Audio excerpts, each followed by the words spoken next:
ఎవరెవరు మీకు అనవసరం. ముఖ్యమంత్రి గారు మేము తెలియజేస్తున్నాం, ప్రాజెక్టులు కృష్ణా రివర్ వాటర్ మేనేజ్మెంట్ బోర్డుకి అప్పగించేది లేదు. శాసనసభలో అన్ని విషయాలు చర్చ పెడతాము. ఒకటే విషయం అర్థం చేసుకోండి, నేను ఇప్పుడు ఒక 50 రోజులు ఇరిగేషన్ మంత్రి ఉన్నా. స్వతంత్ర భారతదేశంలో ఏ ముఖ్యమంత్రి అయినా ఏ రాష్ట్రంలో తప్పులు చేసిందంటే కేసీఆర్ ఇరిగేషన్ శాఖల్లో తెలంగాణలో సర్వనాశనం చేసిండు. ఆన్ రికార్డు చెప్తున్నా. అసలు ఎక్కడన్నా ఎవరన్నా ముఖ్యమంత్రి 95,000 కోట్లు ఖర్చు పెట్టి కాళేశ్వరం ప్రాజెక్టు కూలిపోయే పరిస్థితి వస్తుంటే అసలు వాళ్ళు నోరు తెరుస్తారండి? 95,000 crores ఆన్ రికార్డ్ ఖర్చు పెట్టిండ్రు. పాలమూరు రంగారెడ్డి గురించి, మహబూబ్నగర్ జిల్లా గురించి ఇన్ని మాటలు మాట్లాడతారు వాళ్ళు.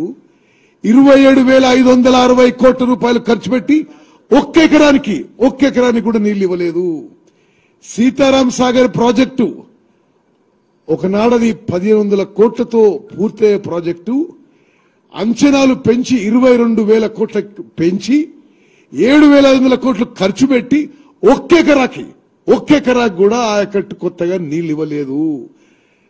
ఇరిగేషన్ శాఖని సర్వనాశనం చేసి రాష్ట్రాన్ని అప్పుల్లో ముంచిన కేసీఆర్ అని మాట్లాడే అర్హత లేదని చెప్పి నేను మనం చేస్తున్నాను. వారి ప్లానింగ్ చూడండి. ఇప్పుడు కృష్ణానది నుంచి మనకి గ్రావిటీ ఫ్లో ద్వారా వచ్చే నీళ్లని ఇక్కడి నుంచి 8 టీఎంసీలు ఈయన జగన్మోహన్ రెడ్డి ఏకాంత చర్చల్లో ఒప్పుకొని, అంటే ఒకసారి గారు చాలాసార్లు వాళ్ళు ఏకాంత చర్చలు చేసుకుంటూ జగన్మోహన్ రెడ్డి గారు తెలంగాణకి రావాల్సిన నీళ్లు ఎత్తుకపోతుంటే మరి ఏకాంత చర్చల్లో ఏం కుట్ర చేసిండ్రో ఏమో కానీ